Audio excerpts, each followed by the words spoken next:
I am just back from a jaunt in the neighbourhood. Hi, hello, happy Friday.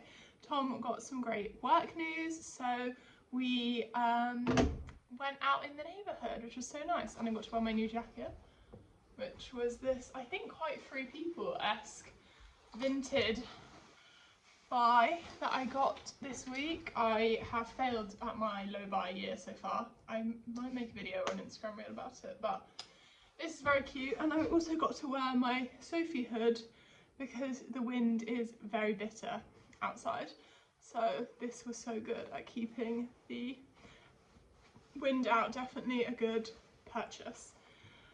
But yeah, we went honestly just to do like the littlest of things which bring us so much joy. We're easy people to please, especially when it comes to celebrating. We're not fancy dinner people or late night people, so we just went to the bookshop for a mooch. I didn't get anything, but it was nice to be there. It was very busy, which was fun.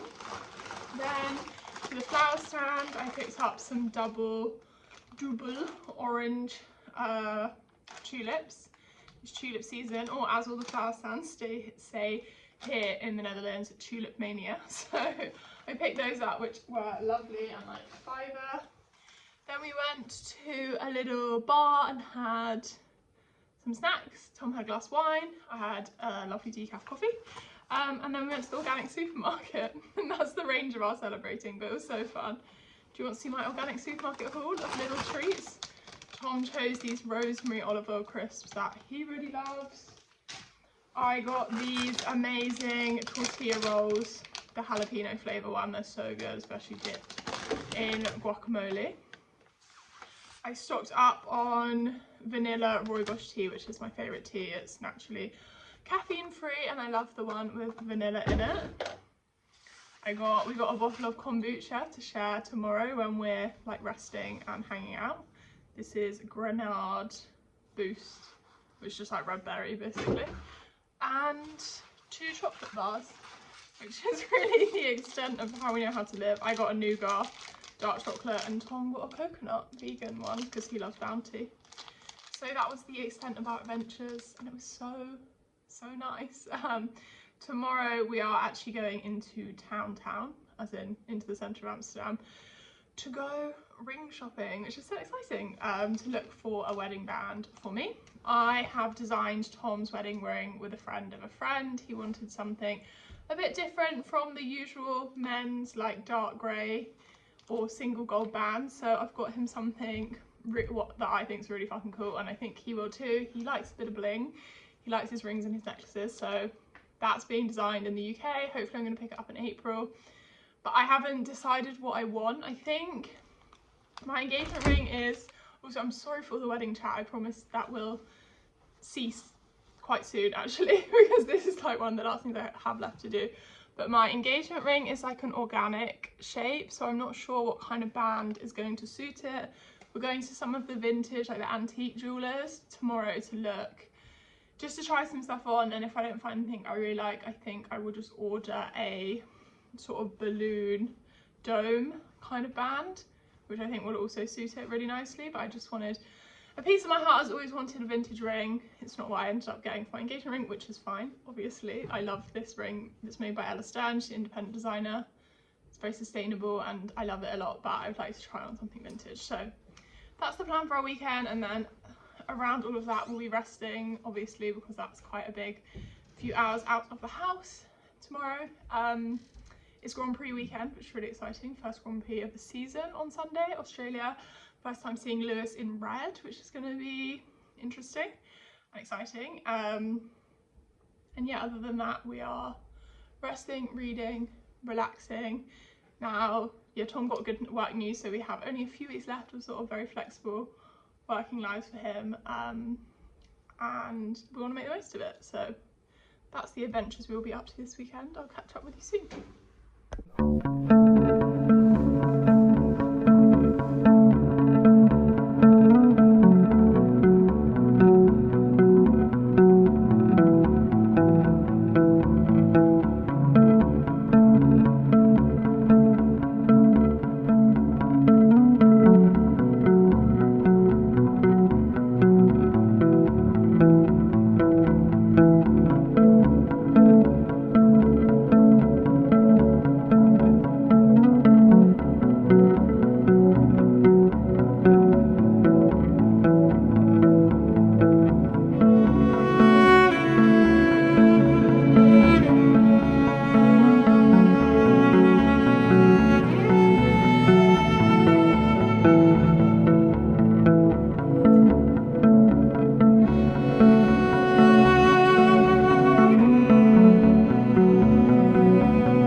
I fear the lighting might be terrible, but we are doing a little living room sofa refresh, and we're going to, sorry for making you dizzy, in that cupboard there I've got yarn and books, and I don't want them to be together anymore, for it's my birthday in a few weeks, and I got some new cushions and a new bookcase as an early birthday gift from my mum, and all of that arrived. So I'm gonna redo the sofa. We're incorporating some new colours, which I'm excited about, and just gonna give it a bit of a zhuzh, because after being in here all winter, I'm feeling a bit sick of my space, and these cushions and stuff we've carried since we first moved in together, so like 7 years ago. So we're well overdue a little bit of a zhuzh as well.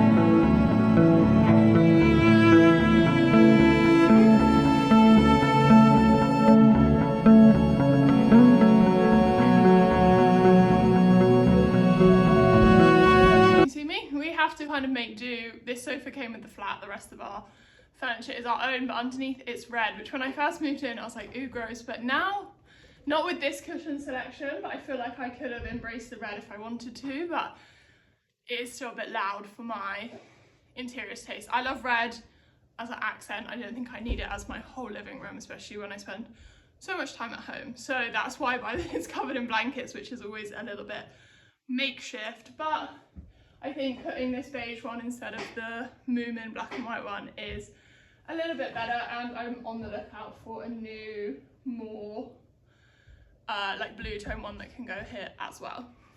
I'm just thinking about how I'm incorporating the brown back in, because I quite like this tobacco brown shade, and I also bought a new cushion cover which looks not exactly the same size for my like V pillow, which is very ugly and unattractive. Came with a purple cushion cover, which is my least favourite colour, but it's really handy if you have like mobility issues, or they're just like really useful, so that's why I have one. So kind of ugly, but at least if I put it in this, there's limited colours available as well. If I eventually get my sewing machine out, I suppose I could make myself one, but I just bought a navy blue one because it's the best one they had. It has been a few days. Let me think. Saturday we went ring shopping. Sunday I rested. Monday felt unwell. Tuesday you saw me do the sofa. I don't know if you can see it now. And now it's Friday again. No, it's Thursday. And I'm going to show you my cupboard and where I want to do some book reorganizing. So that's the main object of the day. So let me take you over to what we're working with now. Okay, so these are some, sorry, I really should have my microphone, but I've done the video half without a microphone, half with a microphone, and it gets so muddled, so apologies for that. I will try and enunciate. These are built-in cupboards. We have one on that side which has a rail in it, which is where I keep my dresses, and on the top we keep all our winter accessories. And the one on the other side of this door, so if it's not clear, our apartment is just 2 big rooms basically. We don't have separate bedrooms or anything like that. It's a pretty small space, but I love it so much. Yeah, on that side is shoes. On the other side of this is Tom's, like all his work, academic books that he uses, which we kind of keep separate because, mostly because there's not enough room in this room for all of those books, and some of them are big and ugly and I don't want them on display. His Marxist theory doorstops. And then we can also keep like some tech stuff, I think art, that kind of stuff in there. But anyway, this one for the longest time has had the door open. Let me move this. And then it's had books in it. But since I started knitting like more seriously, I guess last year, I have acquired a lot of yarn, although this isn't, like a lot of this isn't mine. It is mine. But it's not all for knitting, just like, it's not just stuff I'm collecting to knit for myself. So like, This is a specific like baby merino that I knit the baby bonnets I make out of, and it's just easier to keep the colours in stock and I buy it when it's on sale. And then this is the wool I use to make the adult bonnets, and this is like samples of the bonnets that I make, so I have them for size reference and also all the packaging I use to send them off. This is notions, so it's like knitting needles, also like haberdashery bits for like, you know, fixing a button or something, whatever. And then this one has a box of wool I got for Christmas from Tom's family to make a jumper out of. This is more baby yarn. And then at the bottom here, these are like my leftovers, so they're mostly yarn I've used to make something from, and then I have leftover scraps. So like this one is all full of like drops, which is yarn I use to make my, I don't know if you can even see it, but to make hats and scarves and gloves and stuff in the winter. So it looks like a lot. I also keep it in plastic bins because lots of people have lovely yarn displays, but we have had moths in the past and I'm not messing around with that, so I kind of wanted to keep it in here. I thought about getting another cabinet to put in the room, but I'm very allergic to having a lot of furniture in the space. I find overcrowded furniture like really bugs me, so I didn't really want to add anything. Maybe I will in the future, but I thought, okay, let me move this to be my craft cupboard, because this is all of my unread books. So it is a lot, but it's also quite contained in terms of the amount of space I have in my home. And at the top here is like Tom's video game stuff and jugs and vases for flowers, which is another thing I love. But I thought if I could move these books somewhere else, I could move my sewing machine up here and I would clear out even more space for craft stuff. And then I would feel like I could shut this door and it would feel a lot more put together. You get me? So I have over here, this corner, this is where I was saying my dresses are, and I have one of these floating bookshelves, which I love, and actually it does store quite a lot of books, so I got another one of these. And I'll show you the options of where I can put it before, because I probably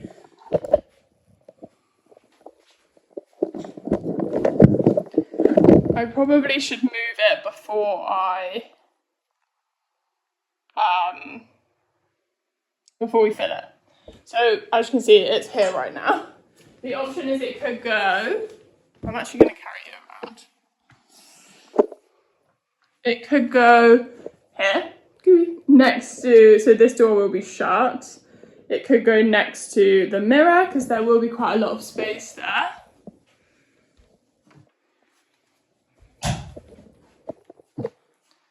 So it could go there, or we pan round. This is my sofa.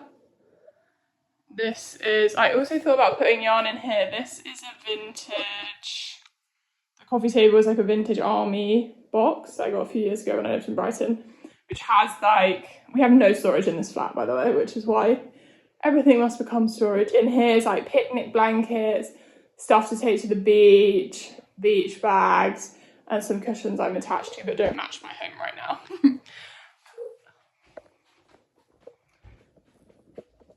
And then the main book area of my flat is here.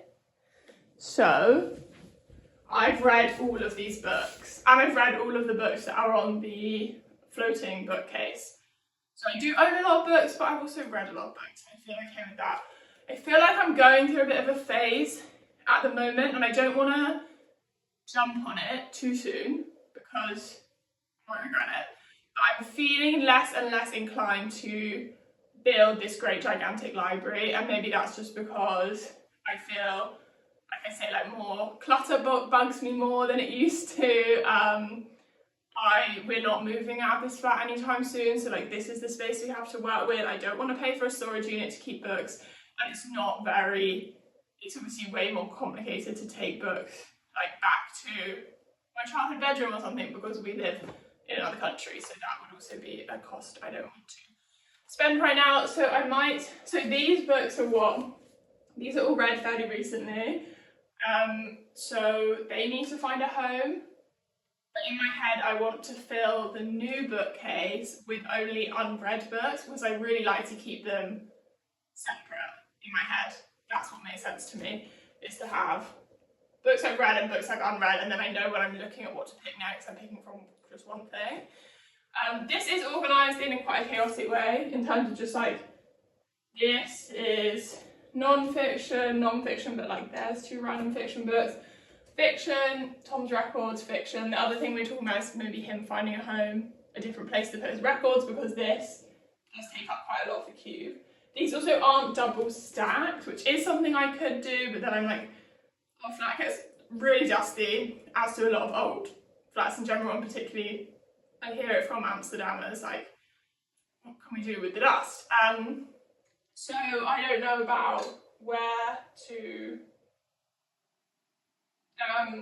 what was I saying? So I don't know about double stacking because I feel like it's just giving me more stuff to clean, and the books already harbour a lot of dust. What I might, this sounds a bit backwards, but I think I might fill up the bookcase with my TBR books, see how far that gets me. I don't even know if they're all going to fit on there. And then we might have to think about a home for these versus which of these we're getting rid of, because there are some here I could cull in this moment that I don't feel that attached to. And the good thing with books, unless they're like vintage or super special edition, you mostly can always replace them. So if in a year's time I have a real hankering to own the Lagos Wife, I could just go out and buy it and it's fine. Mostly I keep my books because I love to lend them, and more time I live here, the more friends I have that read. I love to operate an informal lending library. I've always done that, as I've always been the biggest reader of my friends, so I'm happy to do that. I mean, still lend books when friends come to visit from London. I'll send them home with books, so my collection is always in flux, and I don't feel like super attached to the objects of many of these books, which I think is a good thing. So let's try and fill that up, and I think I'm going to start by putting it by the mirror, and maybe we'll go from there. By the way, the bookcase, the floating bookcase, I get a few questions when I put them on Instagram. They are from Sklum, S-K-L-U-M, which is only relevant, I think, if you live in Europe. But I know they're popular everywhere. You can just search like floating bookcase or invisible bookcase, bookshelf. I like these ones because you don't have to mount them to the wall. They've got like a flat plate at the bottom, which is good if you rent.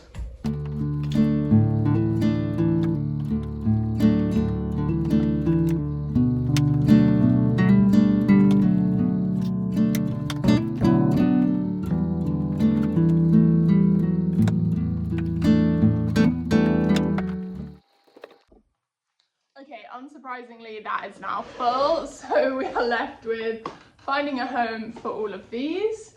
I did put out a few I'm going to sell on my Instagram, so if you don't follow me over there and you're based in Europe and you want some new books, feel free to hop over there, and I can post those out in the next few weeks. But otherwise, I'm going to now start going through these and realise and work out what I want to pull out and get rid of. So let's see.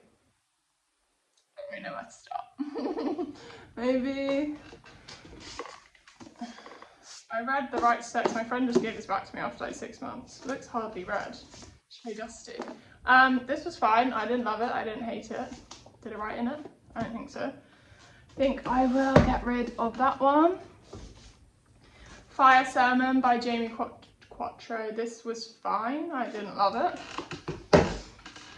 I'm just pulling at random here. I think that's the easiest way to do a cull, is that you start by just pulling and then you get into the more difficult bit. The same way you get rid of clothes.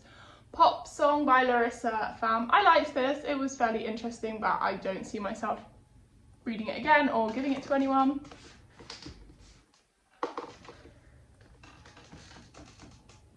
I love how I've done 3 and now I'm like, okay, does the hard bit start now? I'll ask Tom if he wants to keep Last House on Needless Street. I couldn't get into this. I found it way too creepy. I did enjoy Katrina Ward's The Sundial, but this one, not for me.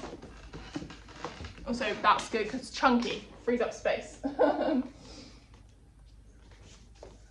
Western Lane. I liked this. Actually, I think about this more often, and maybe I would pull on it again when I write about grief. Immediate Family. I don't even think I read this. I think Tom read this. I think I DNF'd it, so we'll move on from that. The Shame by McKenna Goodman. I liked this. I didn't love it. Let's see, I have underlined it though. Will that bug other people? I'm not sure. I'll leave that for a moment. Now, I'm also resisting doing the ones that are in the stacks like this because that involves pulling out more of the bookcase. A Thread of Violence. I wanted to love this way more than I did, so we can say goodbye. These are fiction, so they ideally need to be down there. Havana Year Zero. I DNF'd this and Tom read it and said it was fine. It's a book about Cuba. I think we can say bye-bye. My Victor's Hawk collection.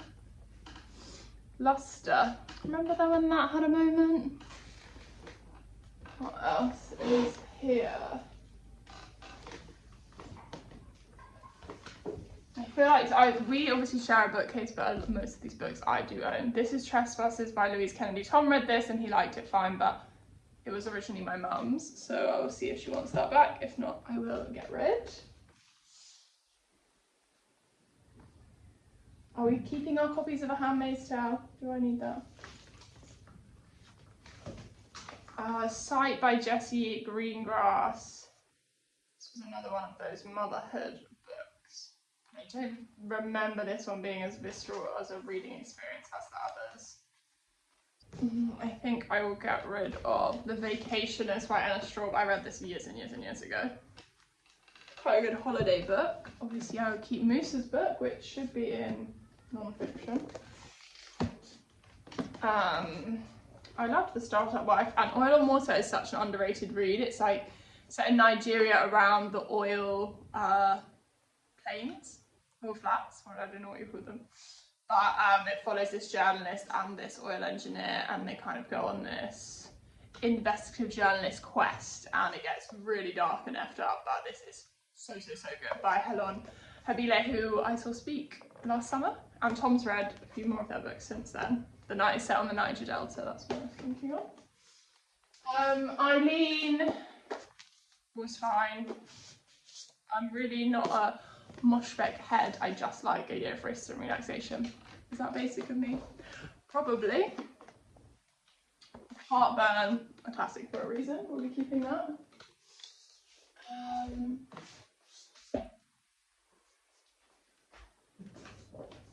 Tin Man by Sarah Winman, I've never read, but Tom read. I think I tried and it was a bit too whimsical for me, so let's say goodbye to that. The Union of Swimmers. This was a strange little book about synchronized swimming in the Soviet state. Maybe I'll keep that. Could go in my mini section, to be honest. It's small enough. Okay, these are all the books I'm getting rid of. Only a few non-fiction. And then these two fiction. And I actually do have some from my TBR I'm getting rid of. Some that I've read on audio that I have physical copies of. And a couple of I just don't think I'm going to get around to. So, a good day of clearing out. I'm back in bed resting, as you can see. And I think that's the end of the video. We did such good sorting out. I feel cleansed and ready for spring. I feel motivated to tackle my TBR. I think having it out instead of in the cupboard and organised in a sort of way will make me feel a bit more, motivated, and also able to see the oldest things. And a lot of those books I bought like before I had a COVID, before I had access to the library, so I'm a lot more mindful now, I think, about buying new releases, because I have Libby again and I can use it to read all my Kobu books I'm not sure about. So yeah, I think that stops the impulse purchases so much. And thanks for helping. If you want to buy any of those books, I will put them up on my Instagram. They might have already gone up, but hopefully I'll try and time it with this video, and I will see you all in the next one. Bye.